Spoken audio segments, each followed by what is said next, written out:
अस्सलाम वालेकुम दोस्तों, कलम बंद के इस एपिसोड में हम बात करेंगे पिरामिड्स ऑफ गिज़ा यानी अहराम मिस्र की। आपने बेशुमार वीडियोस देखी होंगी इंटरनेट पर और बेशुमार इसके बारे में तहरीरें आपने मुख्तलिफ वेबसाइट्स पर और मुख्तलिफ चैनल्स पर ज़रूर देखी होंगी। आज की वीडियो में या कलम बंद की इस वीडियो में ऐसा ख़ास क्या होने जा रहा है कि आपको ये वीडियो आखिर तक देखनी चाहिए।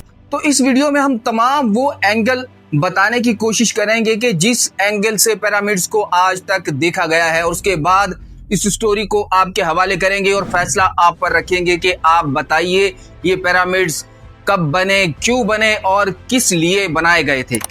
दोस्तों, दुनिया में 7 अजूबे हैं जिन्हें दुनिया का अजूबा माना जाता है। यहाँ सवाल ये पैदा होता है कि अजूबा कहते किसे हैं।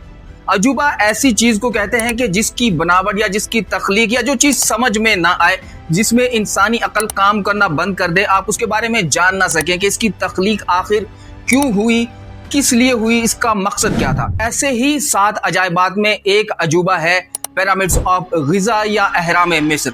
इसकी तख्लीक के बारे में, इसकी तामीर के बारे में बेशुमार कहानियां हैं। उन कहानियों पर थोड़ी थोड़ी रोशनी हम डालेंगे और आपके सुपुर्द करेंगे कि आप बताइए उनमें से कौन सी कहानी आपको हकीकत के ज्यादा करीब लगती है। तो सबसे पहले जो कहानी बड़ी मशहूर है वो है कि ये जो पिरामिड्स हैं ये एलियंस ने बनाए। ऐसी मखलूक जो कि जमीन की नहीं थी, जमीन के अलावा किसी और सैयारे से आई और उसने ये पिरामिड्स तामीर किए। आगे चल के दोस्तों आपको बताएंगे कि ऐसा क्यों समझा जाता है, आखिर ऐसी वजह क्या है कि लोग ये समझने पर मजबूर हुए कि ये इंसानों की तख्लीक नहीं है। इसके अलावा जनाब एक और मकतबा फिक्र है, एक और गिरोह है जो ये समझता है क्योंकि मिस्र के लोग जादू मंतर पर बड़ा यकीन रखते थे और उनका ख्याल है कि मिस्र के लोगों ने अपने जादू से और जिन्नात को कब्जे में करने के बाद इन पिरामिड्स की तामीर कराई। बड़े बड़े जिन्नात, जिन्हें शहनशाह जिन्नात आप कहना चाहें तो कह सकते हैं, उन जिन्नात को कब्जे में करके इन पिरामिड्स की तामीर कराई गई। और इनका भी मानना यही है कि किसी इंसान के बस की ये बात नहीं कि इस तरह के शानदार और खास कर इस तरह के भारी भरकम पिरामिड्स को बिना किसी गैर मरई मखलूक के यानी इंसानी मखलूक के अलावा इसे तामीर नहीं किया जा सकता। दोस्तों, एक गिरोह ऐसा भी है जिनका मानना है कि इसे सुपर ह्यूमन ने तामीर किया, यानी कि इंसानों की एक आला नस्ल जिनके हाथ हमसे कई ज्यादा गुना बड़े थे, जिनके पैर हमसे कई ज्यादा गुना बड़े थे और जिनकी ताकत हमसे हजारों गुना ज्यादा थी, उनके जरिए ये तामीर कराई गई। लेकिन ये तमाम तर सोचें, ये तमाम तर थ्योरीज साइंसदान रिजेक्ट करते हैं और इन्हें अहमकाना सोच करार देते हैं। अच्छा दोस्तों, अब बारी आती है कि ये मकबरे या ये अहराम बनवाए किसने और क्यों बनवाए गए। कहा जाता है तकरीबन 4.5 या 5,000 साल पहले मिस्र में जो बादशाह हुआ करते थे, उनका यकीन था, उनका अकीदा था, वो मानते थे कि इस जिंदगी के खात्मे के बाद एक और जिंदगी शुरू होती है जो कि दायमी जिंदगी है, यानी कि ऐसी जिंदगी शुरू होती है जिसका खात्मा नहीं होता। और उस वक्त के जो लोग हैं अपने बादशाह को खुदा का दर्जा दिया करते थे। उन बादशाहों को फिरौन का लक़ब दिया जाता था। आमतौर पर हम समझते हैं कि फिरौन कोई एक ही था, लेकिन ये फिरौन बादशाहों का लक़ब हुआ करता था। जो भी बादशाह वक्त होता था उसके नाम के साथ फिरौन लगा दिया जाता था। तो जनाब उस वक्त का जो बादशाह था उसने ये मकबरे तामीर कराए। जैसा कि मैं पहले आपको बता चुका हूं कि लोगों का, खासतौर पे पैरोज का मानना था, उन फिरौनों का मानना था कि इस जिंदगी के खात्मे के बाद एक बड़ी जिंदगी है, लिहाजा वो अपनी जिंदगी में अपने मकबरे अपनी निगरानी में तामीर कराया करते थे। उन मकबरों की तामीर इतनी आलीशान होती थी कि आज की दुनिया का इंसान भी देखकर दंग रह जाता है। इन मकबरों में बादशाह के खजाने समेत खाने पीने की तमाम अशिया मौजूद होती थी।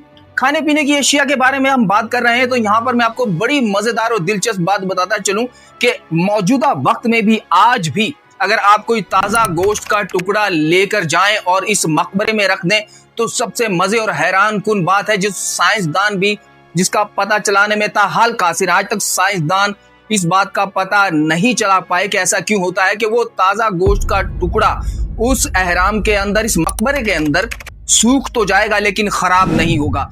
इसी तरह तमाम वो खुराक जो आप बाहर से अंदर लेकर जाएंगे, ताज़ा खुराक, वो खराब नहीं होगी बल्कि खुश्क हो जाएगी।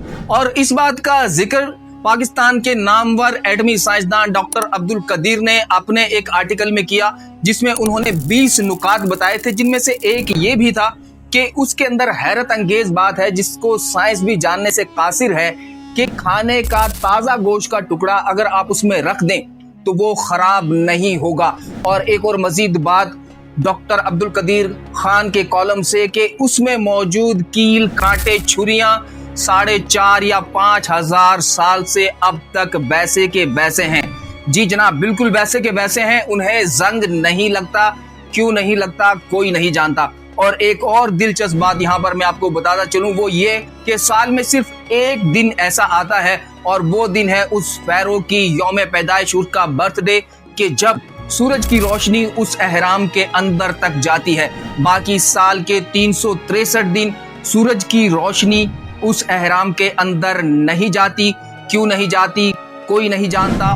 अच्छा दोस्तों, अब आते हैं उन बातों की जानिब कि लोगों ने आखिर ऐसा क्यों सोचना शुरू किया कि इसे किसी खलाई मखलूक ने बनाया होगा या जिन्नात ने बनाया होगा या फिर सुपर ह्यूमन ने इसे बनाया होगा। आखिर वजह क्या है इसके पीछे? क्यों इंसान की अक्ल ये मानने पर तैयार नहीं कि इस इमारत को इंसानों ने ही बनाया? तो जनाब, इसके पीछे राज है। इन अहरामों की तामीर में तकरीबन 25 लाख पत्थर या 30 लाख, कोई 25 लाख कहता है, कोई 30 लाख, कोई इससे ज्यादा भी कहता है, पत्थर इस्तेमाल किए गए हैं। और इन पत्थरों का वजन 2 टन से लेकर 80 टन तक है। यहाँ मैं आपको बताता चलूं, अगर आप नहीं जानते तो 1 टन का वजन 10 मन होता है। और सबसे बड़े अहराम की छत पे जो पत्थर लगाया गया है, उस फिरौन के अहराम की छत पे लगे पत्थर का वजन 80 टन है।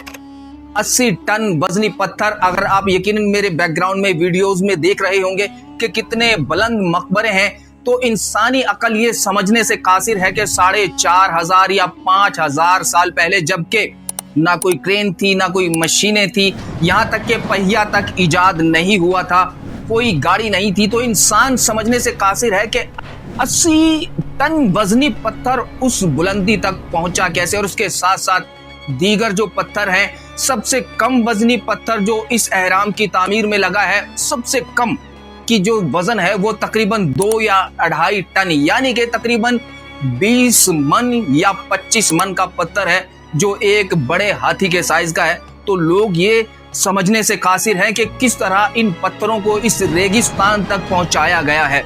और ये तमाम अहराम हैं रेगिस्तान में बने हुए हैं। अच्छा दोस्तों, मिस्र में इस मकाम पर, इस सहरा में 100 या इससे जायद मकबरे मौजूद हैं, जिनमें से ज्यादातर तबाह हो चुके हैं, वक्त ने उन्हें पामाल कर दिया है। लेकिन 3 मरकजी या बड़े मकबरे इस वक्त जो जिन्हें हम कह सकते हैं कि तकरीबन अपनी असली हालत में मौजूद है। सबसे बड़े अहराम चौथे शाही खानदान के दौर में बनाए गए थे। खोफू का अहराम सबसे बड़ा अहराम कहलाता है, इसे अजीम अहराम भी कहा जाता है। इसके साथ जो दूसरा अहराम है उसको खोफू के बेटे खाफरे ने बनाया था, और जो तीसरा अहराम है उसको खाफरे के बेटे मेंकोरे ने बनाया था। अच्छा दोस्तों, इब्तिदा में हमने आपको बताया कि कौन कौन सी कहानियां, कौन कौन सी थ्योरीज हैं कि जिनके बारे में बात की गई है अब तक कि ये पिरामिड्स, ये अहराम कैसे बनाए गए। अब आते हैं हालिया और ताज़ा तरीन तहकीक, जिसके बारे में साइंसदानों और तहकीककारों का मानना है कि ये हतमी तहकीक समझी जाए तो बजा होगा। अमेरिकी यूनिवर्सिटी कैरोलिना की एक तहकीक के मुताबिक दरियाए नील की एक शाख जो इन अहराम के पास से गुजरती थी, जिसके अब कोई नामो निशान मौजूद नहीं है। तहकीककारों ने मुख्तलिफ इक्विपमेंट के जरिए इस रेत के नीचे जाकर तहकीक की, जांच की, तो पता चला कि दरियाए नील से एक ब्रांच थी जो बिल्कुल इन अहराम के साथ बहती थी।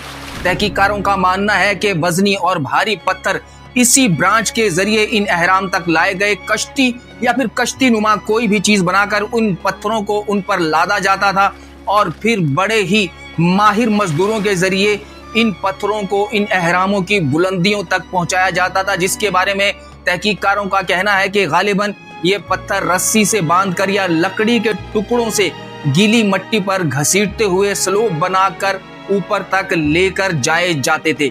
अब तक की जितनी भी मुमकिना तामीर के तरीके हो सकते थे वो हमने आपको बताए। आपका क्या ख्याल है कि इन अहराम को किस तरह बनाया गया होगा? आपके ख्याल में कौन सी कहानी सच के ज्यादा करीब है? अपनी राय कमेंट्स में जरूर दीजिएगा और हमें बताइएगा। इसी तरह की मजीद वीडियोस अगर आप देखना चाहते हैं तो टॉपिक्स भी आप नीचे सजेस्ट कर सकते हैं और हमें बता सकते हैं कि इन टॉपिक्स को टच किया जाए और इन पर बात की जाए।